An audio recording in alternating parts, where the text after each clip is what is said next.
BEd programme क्या है और इससे क्या बेनिफिट्स हैं, कौन से सब्जेक्ट्स लेने चाहिए, इस वीडियो में हम वही बात करेंगे।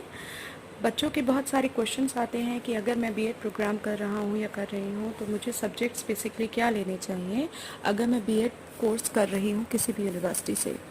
अगर देखिए, अगर आप बीएससी यानी कि साइंस स्ट्रीम से हैं, क्योंकि इसमें एलिजिबिलिटी क्राइटेरिया 50% का होता है, तो अगर आप साइंस स्ट्रीम से हैं तो आपको मेनली, अगर पीसीबी से हैं तो आप फिज़िक्स केमिस्ट्री को प्रेफर कीजिए, क्योंकि मैथ्स में बहुत कंपटीशन होता है। और पीसीएम से हैं तो भी आप लाइक बॉटनी ले सकते हैं अगर पीसीबी है तो। अगर आप बैचलर ऑफ आर्ट्स कर रहे हैं तो आप हिंदी, इंग्लिश, होम साइंस एक बहुत ही अच्छा सब्जेक्ट है, साइकोलॉजी बहुत अच्छा सब्जेक्ट है। अदरवाइज जो भी सब्जेक्ट्स आपके पास हैं लाइक ग्रेजुएशन में, अब वो कीजिए, क्योंकि वैकेंसी जिस सब्जेक्ट की ज़्यादा है उसके लिए आप आरएनडी कर सकते हैं। लाइक आप दिल्ली सबऑर्डिनेट बोर्ड की साइट या जो भी एंट्रेंस लेती हैं ऑर्गेनाइजेशंस, उनकी आप साइट पे विज़िट करके ये चेक कर सकते हैं कि किस पर्टिकुलर सब्जेक्ट की वैकेंसी ज़्यादा आ रही है और मेरे पास क्या वो ग्रेजुएशन में है या नहीं है। तीसरा क्वेश्चन आता है बीकॉम वाले बच्चों का। बीकॉम वाले बच्चों को मैं जनरली सजेस्ट करती हूँ, मेक श्योर कि आप अपना एमकॉम भी करें, साइमल्टेनियसली कर सकते हैं, बिकॉज डिस्टेंस एजुकेशन से आप रेगुलर एंड डिस्टेंस मोड पे कोर्सेज कर सकते हैं। तो कॉमर्स करने से बेनिफिट ये होता है कि आप लाइक एमकॉम करने से कि आप पीजीटी लेवल का भी एंट्रेंस दे पाते हैं और टीजीटी के भी लेवल के एंट्रेंसेस दे पाते हैं, और जब आपने कॉमर्स विद मैथ्स वगैरह लिया हुआ है तो। अगर आप बीटेक या बैचलर ऑफ इंजीनियरिंग या इसी तरह से कोई प्रोग्राम कर रहे हैं, आपके पास में ऑप्शंस होता है, लाइक कंप्यूटर साइंस आप ले सकते हैं, मैथ ले सकते हैं।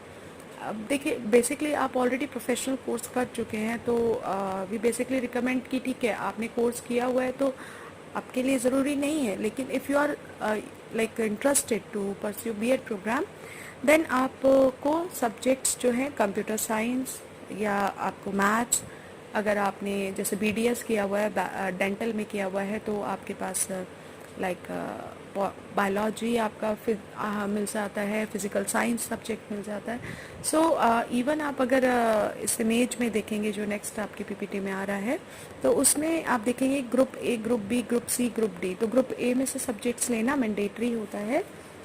उसके बाद आपके पास दूसरा सब्सटीट्यूट वाले ऑप्शंस होते हैं।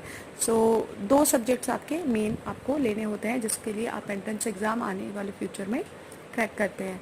एंट्रेंस एग्ज़ाम्स में आप कई, जैसे मैंने बताया कि कुछ यूनिवर्सिटी एंट्रेंस एग्ज़ाम के बिहाफ पे एडमिशन लेती हैं और कुछ जो है आपका डायरेक्ट मेरिट के बिहाफ से लेती हैं। तो एंट्रेंस एग्ज़ाम में आपका जनरल नॉलेज टेस्ट हो गया या एप्टीट्यूड टेस्ट हो गया, तो इस तरह से ये 4-5 लॉजिकल रीजनिंग टाइप के क्वेश्चंस आपसे पूछे जाते हैं।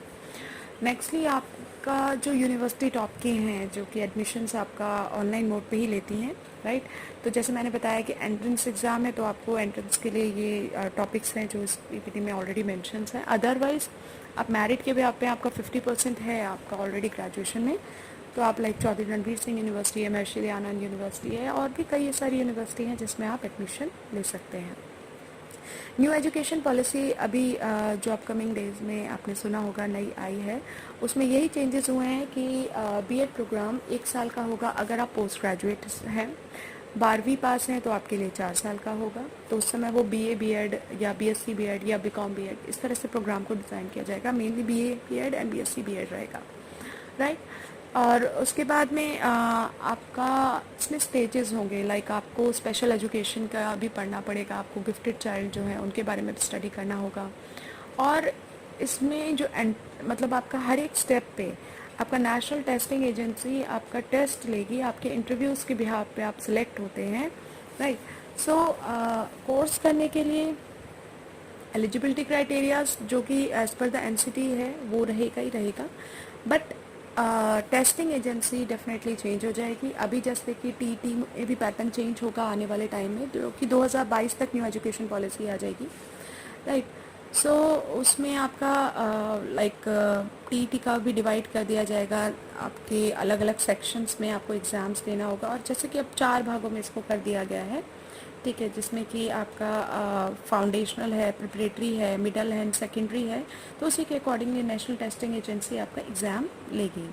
तो बेसिकली टीचिंग के कोर्सेज में क्या होता है कि आप early childhood care education program करते हैं, जिसके लिए अभी न्यू एजुकेशन पॉलिसी ने बहुत अच्छा एक करिकुलम डिज़ाइनिंग करना शुरू कर दिया है। नेशनल करिकुलम फ्रेमवर्क ऑलरेडी वो डाल चुके हैं, राइट, जो कि NCERT भी इस पे वर्क ऑन कर रहे हैं। सो जो भी आप करिकुलम एग्जैक्टली डिज़ाइन होगा तो कॉलेजेस को उसे बहुत ही स्पेसिफिक तरीके से एग्जीक्यूट करना होगा। हायरिंग का प्रोसीजर भी बहुत ही ज़्यादा डिजिटलाइज्ड मोड पे होने वाला है। इवन अभी 100 के अप्रॉक्सीमेटली यूनिवर्सिटीज़, जो टॉप यूनिवर्सिटीज़ हैं, वो अपना डिजिटल कंटेंट अब डालने वाली हैं। तो यानी कि डिजिटलाइज्ड एजुकेशन सिस्टम आ चुका है अब। तो आपका मतलब पारदर्शिता, इंटरव्यू है तो पारदर्शिता, रिटन टेस्ट है तो पारदर्शिता। So this is how like now come to the quality. अगर हम अभी अपकमिंग डेज की क्वालिटी की बात करें बीएड में, तो ये मल्टीपल लैंग्वेजेस जो कि टीचर के अंदर क्वालिटी होनी चाहिए और कंप्यूटेशनल स्किल्स होने चाहिए। जैसे कि अभी इस पेंडेमिक में आपने देखा कि ICT बहुत इंपॉर्टेंट था, तो डिजिटल माध्यम से टीचर्स को अपनी एजुकेशन को स्टूडेंट्स तक कन्वे करना था। कोडिंग जो कि अपकमिंग डेज का एक पार्ट है, तो हर टीचर को इसमें भी कैपेबल होना पड़ेगा। जैसे मैंने बताया, गिफ्टेड चिल्ड्रन को कैसे पढ़ाना है, उनका क्या करिकुलम डिज़ाइन करना है, ठीक है। सो लैंग्वेज बैरियर ना हो तो उसके लिए कैसे करा जाए। स्कॉलरशिप होगा, जो बहुत ही ब्रिलियंट स्टूडेंट्स हैं उनके लिए स्कॉलरशिप का भी मोड रहेगा, ओके। एंड जो मैं ऑलरेडी बता चुकी हूँ कि बीएड प्रोग्राम आपका 1 ईयर, 2 ईयर एंड 4 ईयर के अकॉर्डिंगली डिज़ाइन हो रहा है। स्कॉलरशिप आपको प्रोवाइड की जाएगी अगर आप बहुत ही ब्राइट स्टूडेंट हैं। ट्रेनिंग कोर्स करना एक CPD प्रोग्राम होगा, जो कि हर साल में होगा, एक 50 आवर का CPD प्रोग्राम, जो कि बहुत पहले से ये चीज़ चली आ रही थी।